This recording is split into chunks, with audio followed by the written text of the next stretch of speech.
Microsoft adding keyboard and mouse support to the Xbox One is a very cool and exciting idea, and something that I really hope the other game companies start jumping on so we can start using whatever kind of controller we want to use on all the different main consoles. But this isn't actually the first time that something like keyboard and mouse support has come to consoles. There's been a lot of attempts in the past of adding smaller, simpler, or just basic ideas that add a mouse. Now, we have seen some unofficial options that involve smaller keypads from GameSir, and even Hori has done designs like this before for the PlayStation. But before even that, there was one very interesting and very weird controller that I'm very glad to be able to talk to you guys about finally, and that's the Tactical Assault Commander for PS4. This has only been released in Japan, and yes, it is just as awkward to use as it looks.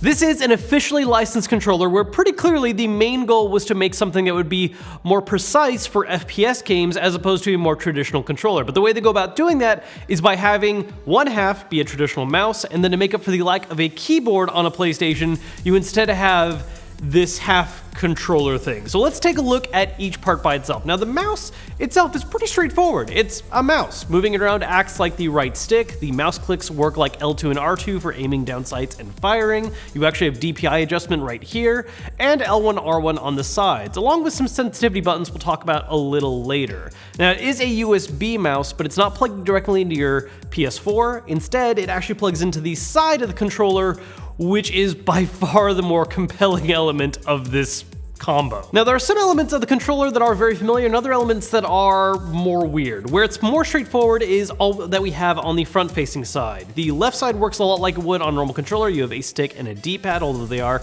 switched versus the normal PlayStation orientation.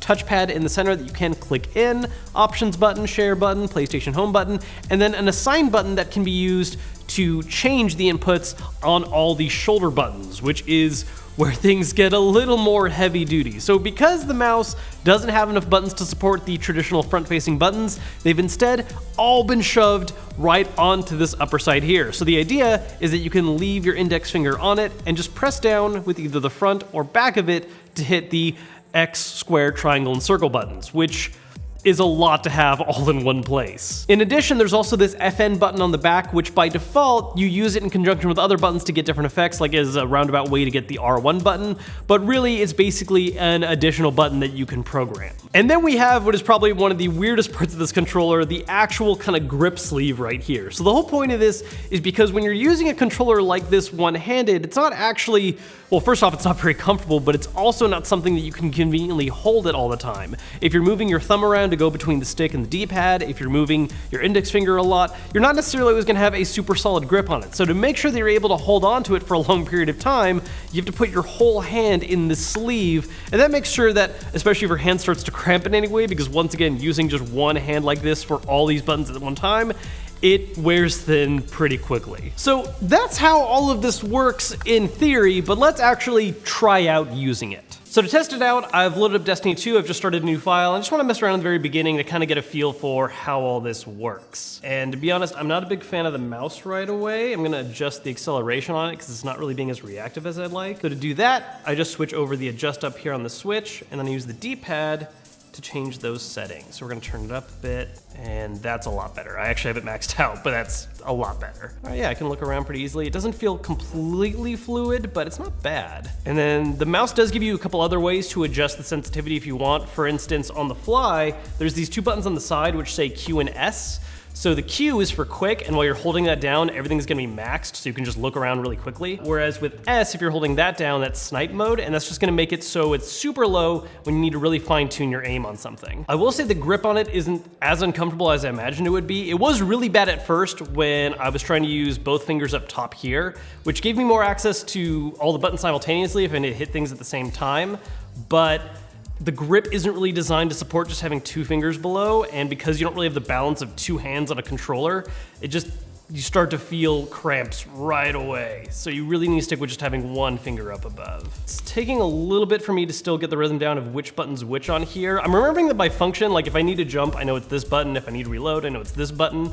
But as soon as the game is like, hey, you should press square to do a thing right now, I'm like, wait, which one is, okay, it's this one. Oh, I should really kill these guys and stop talking.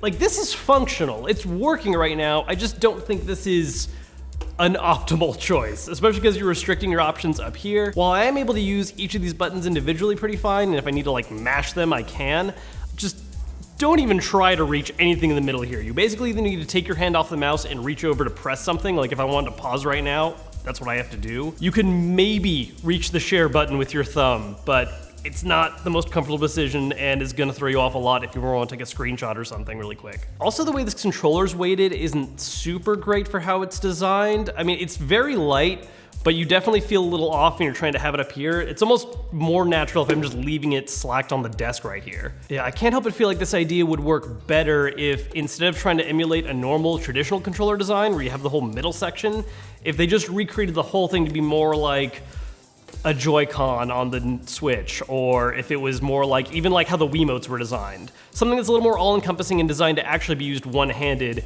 instead of just mimicking half a controller. With this setup, you are getting the benefits of a mouse still, which is nice. It's not quite as natural feeling as I think it should be. I mean, even adjusting the settings, it's gotten better, but it doesn't feel like the PlayStation really knows you're using a mouse, but it is an improvement. All the problems really stem from this guy. This is one of those ideas where I think during the design stages and like early concept art, it was a very compelling idea. You're like, oh yeah, this could be something really cool and different.